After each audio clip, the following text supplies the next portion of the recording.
Glória a Deus. A paz do Senhor Jesus. Amém. Muito boa noite. A graça e a paz. Quantos dos que aqui já chegaram, digam amém. Amém. Quase a metade. Às vezes a pessoa está aqui, mas não chegou ainda. Chegue-se, para que possamos juntos ouvir a palavra do Senhor nessa noite, amém?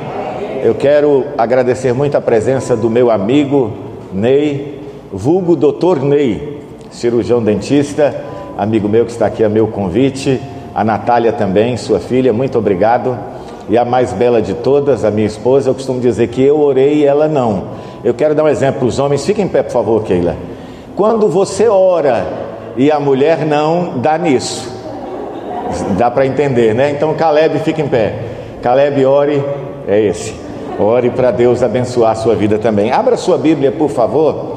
Eu quero agradecer em livro de Atos, eu quero agradecer imensamente ao pastor Rodrigo, pastora Rose, pela oportunidade que tenho de ministrar a palavra do Senhor nessa noite. Dizer que para o pastor Ellison que Deus está no controle de tudo, tudo está nas mãos daquele que tudo pode. Quero agradecer a visita do pastor Deusdete, pastora Kátia e mais umas irmãs que foram lá. Eu quero que quando alguém for visitar, vá uma irmã que coma carne. Foi uma irmã lá que não comia carne, e aí ficou chato, eu tive que comer um pouco mais. Foi realmente um momento difícil para mim. Cadê aquela irmã que não come carne, que foi me visitar? Tá aí? Ah, tá ali atrás, ela lá, ó. Aí eu acabei tendo que comer mais carne do que o necessário. Atos, capítulo de número 16, versículos de número 25 e 26.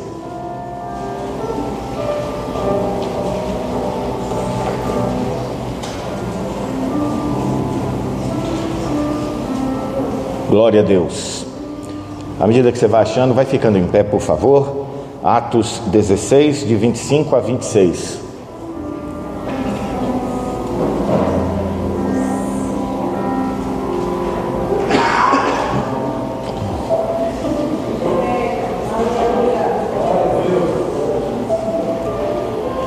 Por volta da meia-noite, Paulo e Silas oravam, cantavam louvores a Deus e os demais companheiros de prisão escutavam.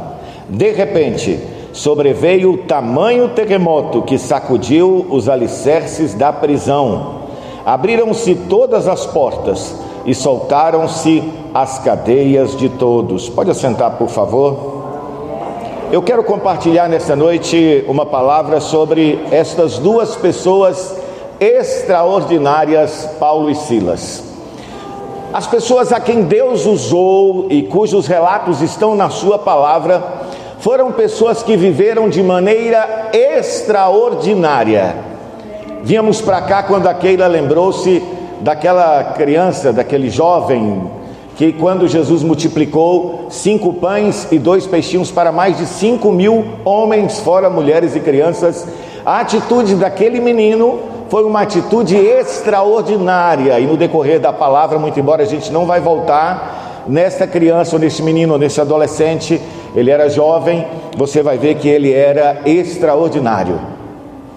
Quando vemos Davi, Elias, José, vimos que as atitudes destes homens ou do jovem José eram atitudes extraordinárias.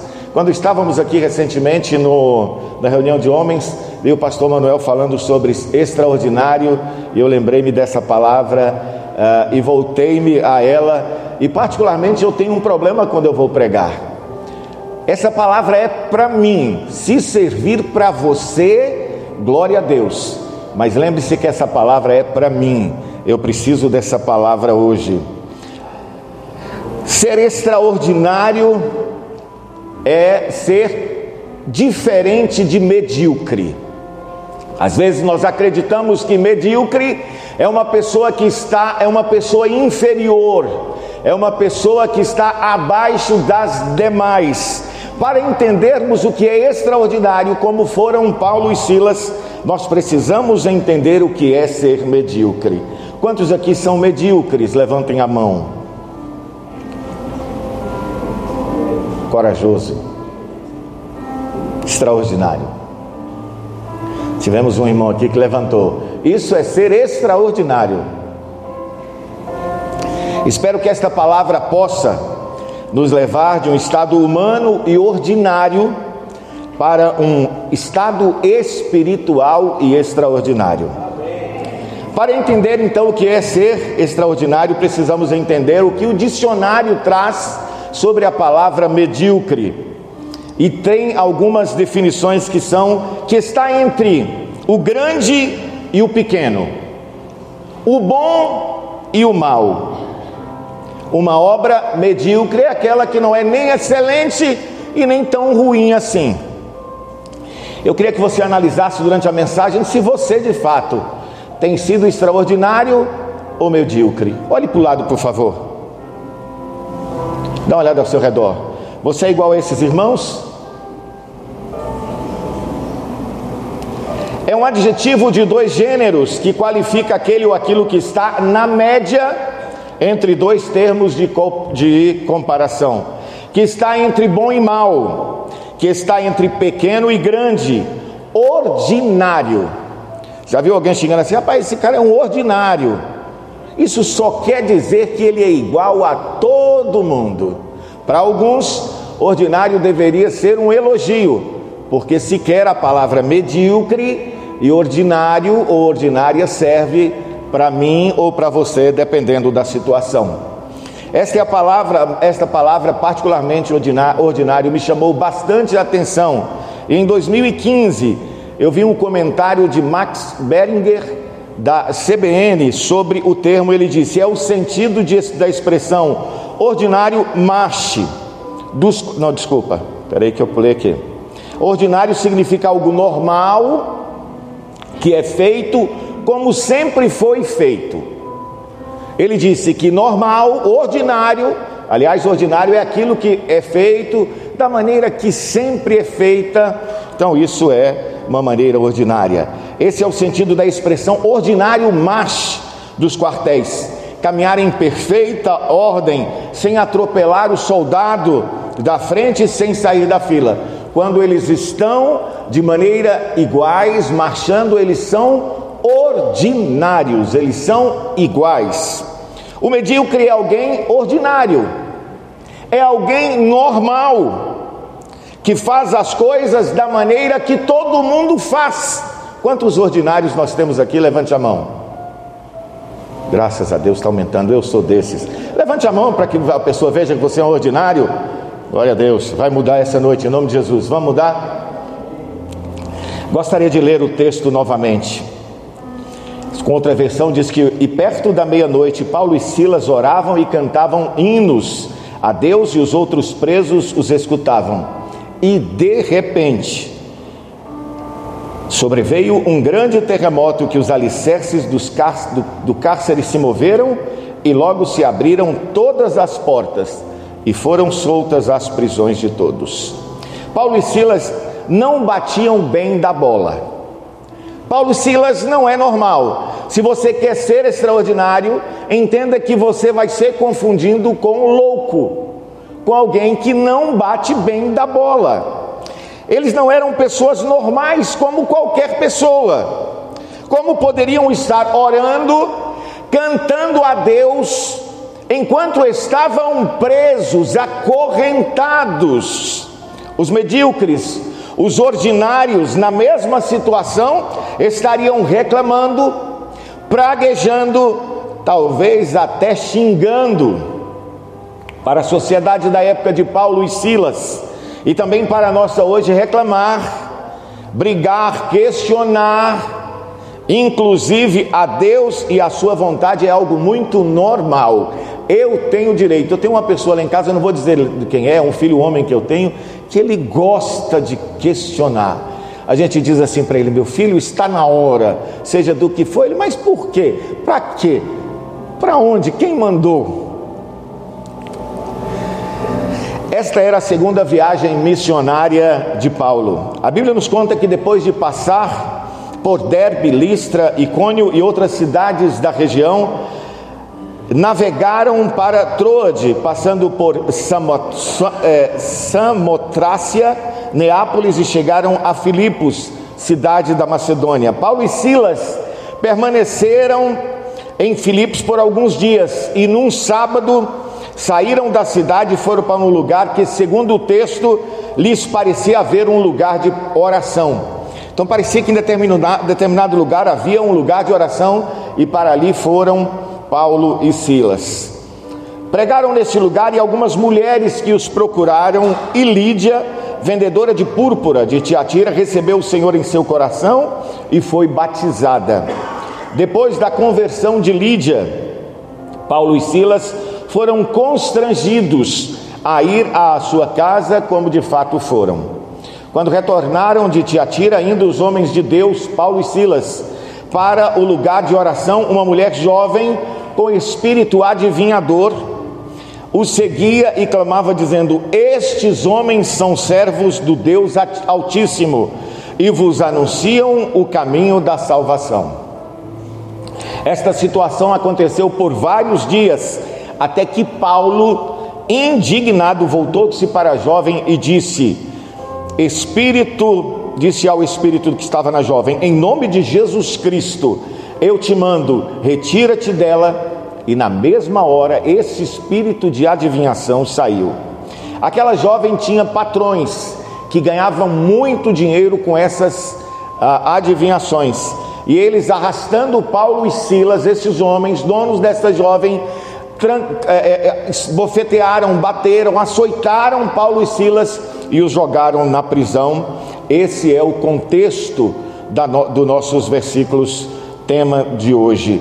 Paulo e Silas tinham motivos para reclamar, gritar, murmurar, se olharmos pela ótica das pessoas medíocres. Se você concorda que Paulo e Silas tinham razão para reclamar, se eu também acho que eles tinham razões para isso, eu e você somos medíocres. Mas olhando na perspectiva extraordinária de suas vidas, não. As suas atitudes de louvarem ao Senhor e de orarem eram atitudes extraordinárias. Eram atitudes que não eram comuns. Eram atitudes que não poderia ser visto como algo normal, como pessoas que não estavam bem. Talvez alguém pudesse pensar: bateram demais na cabeça de Paulo e Silas. O que o extraordinário faz quando está passando por adversidade, por uma situação difícil, por um problema de saúde, por um problema com a justiça, um problema em casa, na família, no trabalho? Pessoas extraordinárias fazem como Paulo e Silas. Eles cantam, eles louvam e eles oram ao Senhor. Jesus Cristo nunca foi medíocre. Ele nunca foi mediano. Ele não estava na média, dentro do tolerável, do suportável, do normal. O nosso mestre Jesus Cristo nunca foi, mesmo sendo homem enquanto aqui esteve, uma pessoa comum, que pensava e agia como qualquer pessoa. Se é verdade que Jesus Cristo morreu nossa morte para que pudéssemos viver a sua vida, não podemos viver de uma forma medíocre, ordinária, a vida que recebemos dele, que viveu de forma extraordinária. Ou você é ordinário, medíocre, ou extraordinário, acima da média dos pensamentos, ações e reações das pessoas à sua volta. Todos nós aqui na igreja seremos extraordinários? Não. Esta palavra vai transformar a vida de todos? Com certeza não.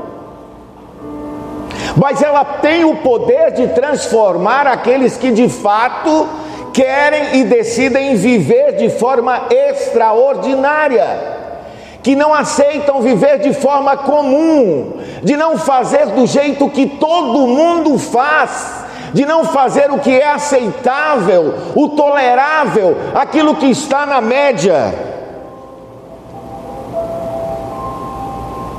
Você vive o ordinário, o comum, aquilo que é medíocre, na média, quando sua linha de vida está no nível ordinário. Mas você vive o extraordinário, quando sua vida, suas ações e reações são extraordinárias. Decidir-se viver de forma extraordinária precisa ser hoje e agora. Não é para marcar uma data para a partir de segunda, a partir do mês que vem eu vou viver de forma extraordinária. É a partir do momento que a gente ouve a palavra, é o momento de tomarmos essa decisão. Não é possível experimentar crescimento familiar, profissional, intelectual, espiritual, crescimento em qualidade e número aqui na igreja, enquanto as nossas vidas, os nossos pensamentos e reações são medíocres. Enquanto estamos agindo na média, nada vai mudar nas nossas vidas. E só recebe o extraordinário de Deus, só recebe mais do que os demais, só vive o melhor do Senhor na sua vida, aquele que se dispõe a ser diferente e fazer diferença. Não é possível ser diferente se as suas atitudes forem iguais. Para que você seja diferente, as suas atitudes não podem ser iguais. Reclamar é para qualquer um. Murmurar é para o medíocre, é normal. Criticar é para o ordinário. Mas orar e louvar ao Senhor em meio às dificuldades, em toda e em qualquer situação, quando as coisas não vão bem, sobretudo, só pode aqueles que decidem viver de forma extraordinária. Se nós olharmos para a vida do irmão, para vivermos a nossa vida de cristão, fatalmente viveremos na mediocridade. Fatalmente viveremos de forma igual. Nós precisamos olhar para Jesus Cristo. E é importante que entendamos que o viver de forma extraordinária não nos coloca nenhum milímetro, nenhum centímetro, entenda, acima de nenhum irmão. Mas existe algo extraordinário de Deus para cada um de nós. Existe algo de muito especial que Deus quer fazer através de cada um de nós, cada um na sua área, cada um naquilo que Deus já projetou, já fez que você sonhasse. Mas isso só é possível viver se você tomar a decisão de viver de forma extraordinária. Eles foram injustiçados, perseguidos, Paulo e Silas, incompreendidos, mas suas atitudes foram extraordinárias. A atitude de uma pessoa extraordinária, para muitos, não passa de loucura. Eu tenho um tio que durante a mensagem, eu lembrei-me dele e eu queria compartilhar muito rapidamente. Era irmão da minha mãe e faleceu no mês passado. Mês passado ou esse mês, Queirinha? Mês passado. Perdi um tio por parte de pai e um tio por parte de mãe.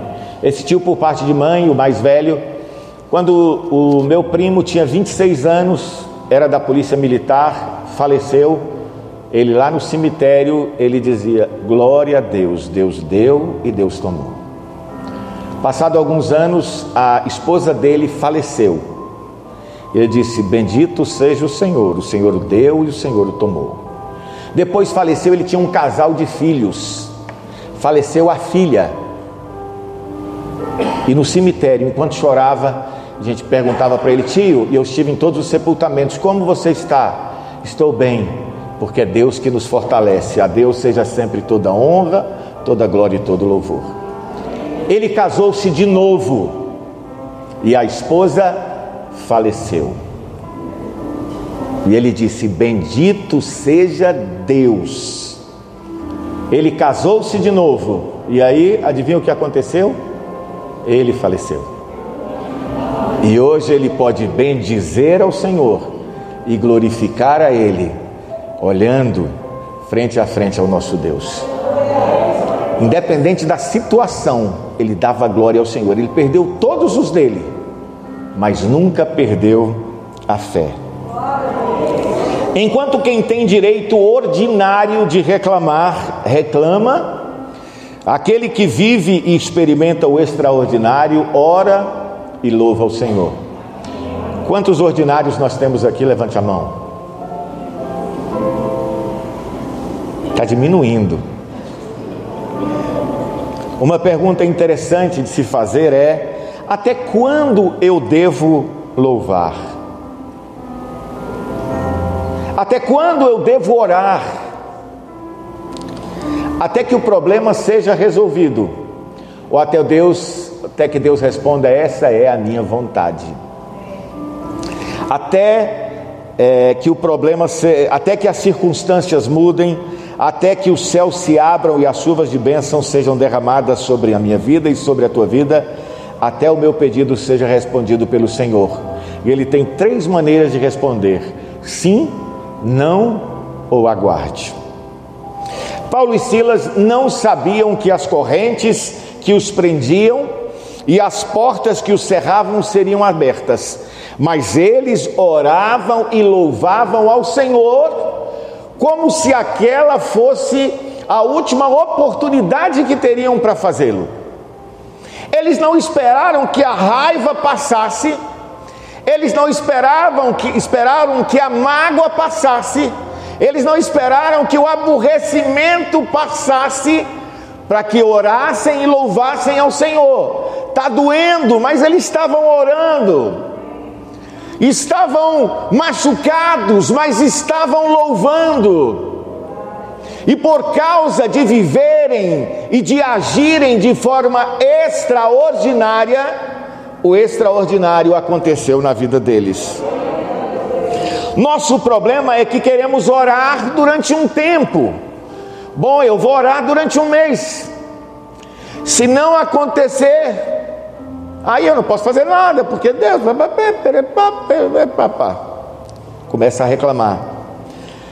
Nós queremos louvar durante um tempo, orar durante um tempo, lutar as nossas lutas, lutar por um parente, por um familiar durante um tempo, e depois nós desistimos. Nós queremos crer que Deus pode fazer algo, e acreditamos quando começamos a orar e quando pedimos, mas durante um tempo. Depois nós vamos esfriando a nossa fé e começamos a acreditar, a ter uma fé inversa, a duvidar que é também fé, a duvidar que Deus pode. Nós colocamos a fé que Deus não pode. Nós colocamos fé que não é possível. Quando você duvida, você está usando uma fé que não vai acontecer. Deixa eu te dizer uma coisa. Orar durante um tempo, lutar durante um tempo, louvar a Deus durante um tempo, acreditar durante um tempo, até o medíocre faz. Uma pessoa normal, se você é normal, você faz assim, você ora por um tempo, acredita por um tempo. Paulo e Silas não oraram e não louvaram ao Senhor timidamente, baixinho, só em espírito. O texto nos diz que eles cantavam, oravam e os presos ouviam. Isso nos mostra aqui as atitudes deles, o ato de orarem e de louvarem ao Senhor, fez com que aqueles que estavam também presos foram alcançados pela palavra do Senhor e se converteram a Ele. Não pelos cânticos e pelas orações em si, mas pela atitude, sim, de orar e de louvar ao Senhor.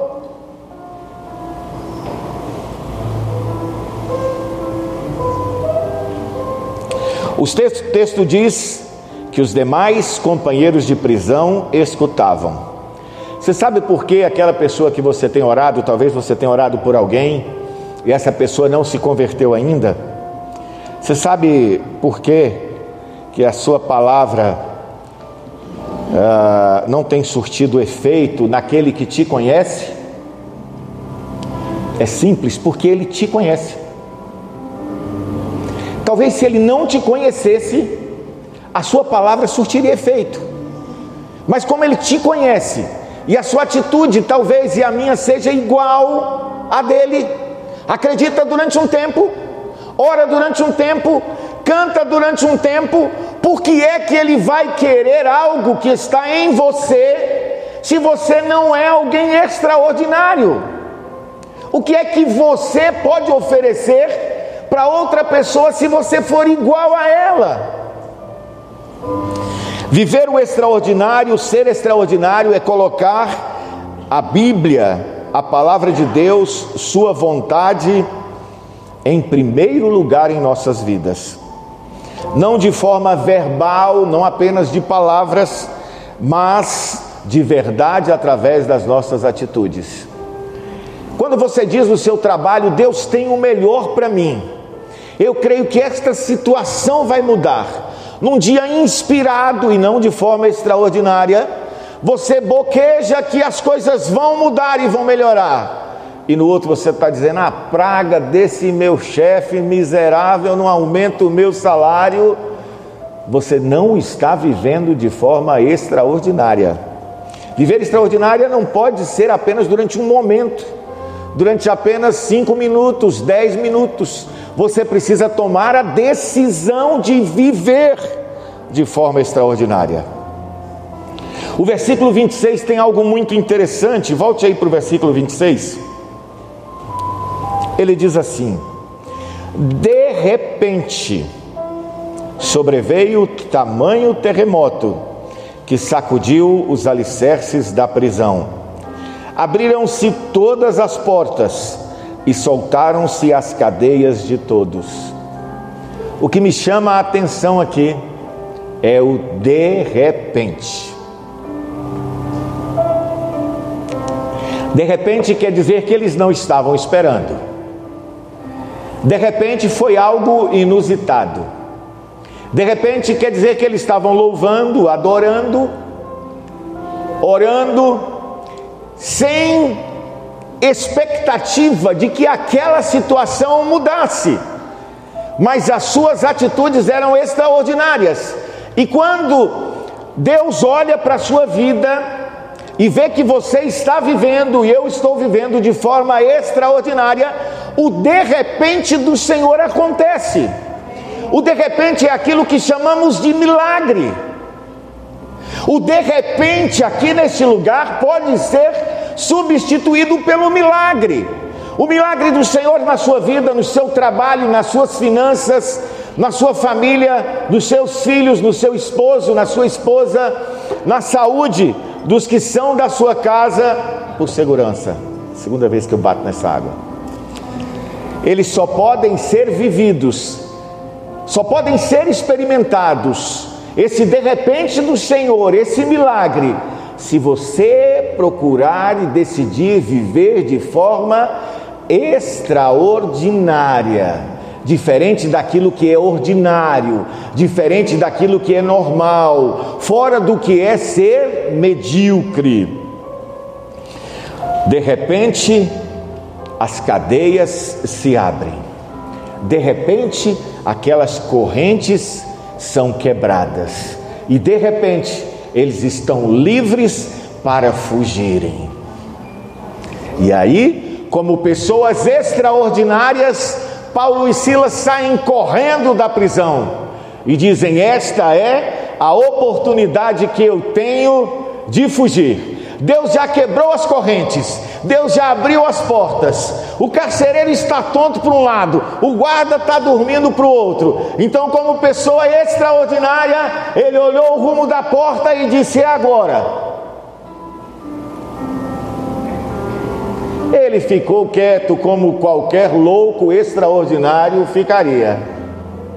Quantos aqui são loucos ou gostariam de ser um louco extraordinário para Deus?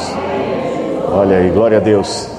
Ele olhou e disse: tá bom, as portas se abriram, as cadeias quebraram aqui, eu já posso correr, mas isso é para o comum. É claro que ele não disse isso, isso é para o ordinário, mas eu não. Eu quero esperar ainda o que Deus quer fazer. Se ele me quisesse fora, como de fato ele fez, alguns, você sabe disso, a uma pessoa, ele colocaria do lado de fora.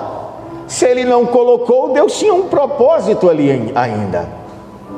E a Bíblia diz que o carcereiro, quando acordou, pegou a espada e iria se matar, porque ele falou: bom, eu fui ordenado para que cuidasse desses com muito esmero, e que eles não poderiam fugir em hipótese alguma. Parece que estavam adivinhando, de repente acontece isso. Ele pega a espada e quando ele ia se matar, Paulo e Silas gritam: opa, não te faça mal nenhum.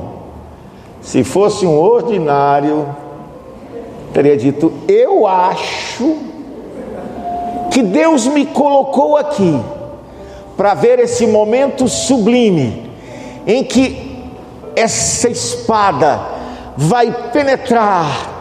Talvez o ordinário pensasse isso, mas Paulo e Silas eram comprometidos com Deus, comprometidos com a palavra, queria a salvação daquele carcereiro, e ele gritou: não te faça nenhum mal, porque nós todos estamos bem.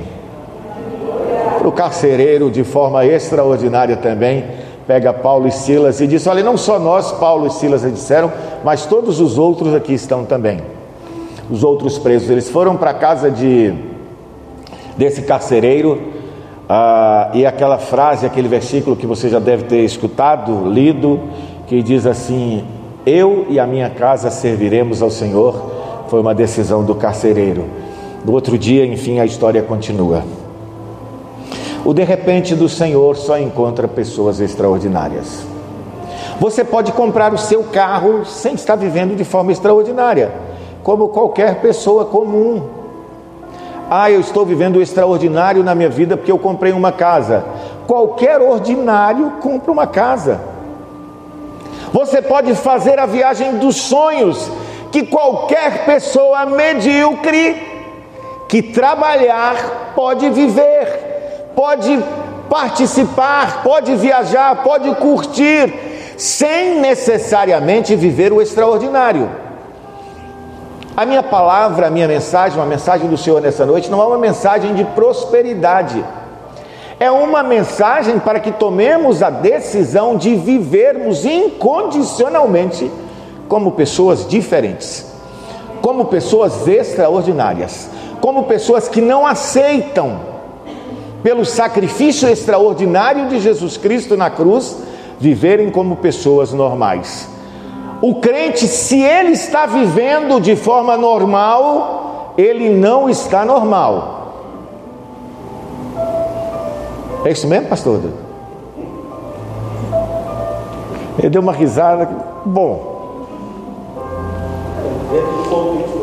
para receber o extraordinário de Deus, é preciso de viver de forma extraordinária.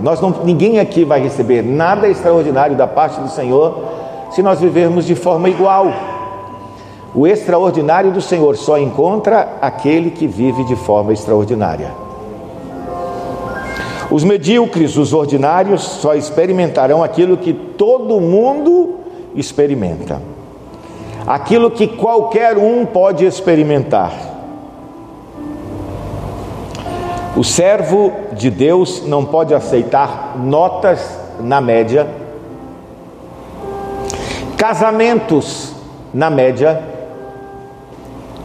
salários na média, esposo ou esposa na média, filhos, filhas na média. Nós precisamos buscar e viver em tudo o extraordinário do Senhor.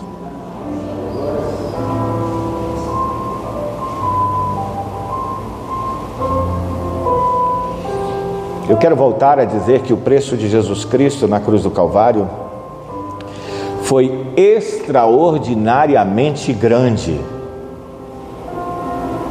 foi extraordinariamente alto, para que pudéssemos viver como alguém que sequer recebeu Jesus Cristo. Você já pensou viver uma vida igual a uma pessoa que sequer acredita que Deus existe? Eu não estou falando de bens materiais, eu estou falando de vida, estou falando de atitude, estou falando de ações e de reações. Qual seria uma reação normal ante a um tapa na cara? Batei, batei e abrir-se-vos-á. É assim? É esse versículo que cabe? Dizem que a pessoa se converteu e ele queria testar se a pessoa tinha realmente entregado a vida para Jesus. Falei, fulano, eu fiquei sabendo que você agora é crente e eu vim testar. Ele, bora lá. Ele deu um tapa na cara do crente e falou, agora dá o outro lado, porque a Bíblia diz que se você bater numa face, você tem que oferecer a outra face. Ele disse assim, mas você conhece um versículo que eu conheço um versículo que você não conhece. Qual é? Ele disse, batei, batei e abri-se-vos-á. Aí ele pegou uma peixeira, enfiou no bucho do cabra e subiu. Dizem a história. Esta seria uma atitude medíocre. Quantos aqui já tomaram um tapa na cara e não revidaram? Levanta a mão. Glória a Deus. Quantos? Levanta a mão, eu também já tomei. 1, 2, 3, 4, 5. Glória a Deus. Arde pra danar, não arde? Mas é incrível, depois que passa, como é bom a gente poder dizer, o nosso Deus nos abençoou, o nosso Deus nos deu forças e eu agi de forma diferente das que as demais agiriam. Eu quero te convidar nessa noite, eu sei que Deus tem algo de extraordinário para mim e para você, e aquilo que o Senhor falou através dessa palavra, eu queria que você fechasse os olhos, os irmãos do louvor viessem aqui, por favor. Eu, como ainda tenho 3 minutos aqui, e eu vejo os irmãos cantando, fico com a vontade de cantar. Aí o doutor Ney estava brincando ali, falando, quando é que eu vou cantar? Eu falei, logo, logo. Aí ele vai se converter, vai ser diácono, presbítero, depois que ele for pastor, aí ele vai cantar. Fique em pé, por favor.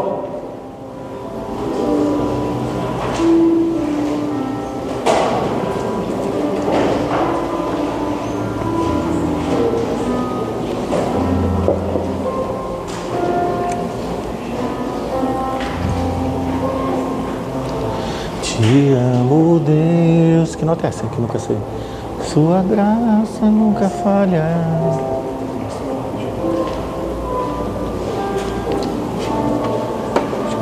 Te amo, Deus.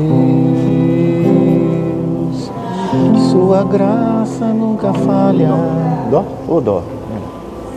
Bem. Glória a Deus. Vamos cantar, depois eu oro. Cante comigo, por favor. Eu raramente tenho um dia que eu não me levanto e digo a primeira coisa, dizer, Senhor, eu te amo. Todos os dias quando eu me acordo e quando eu vou dormir, eu digo, Senhor, eu te amo. Eu queria que você cantasse comigo, te amo, Deus. Depois eu vou fazer uma oração e devolver a palavra. Te amo, Deus. Tua graça nunca falha, todos os dias eu estou em tuas mãos.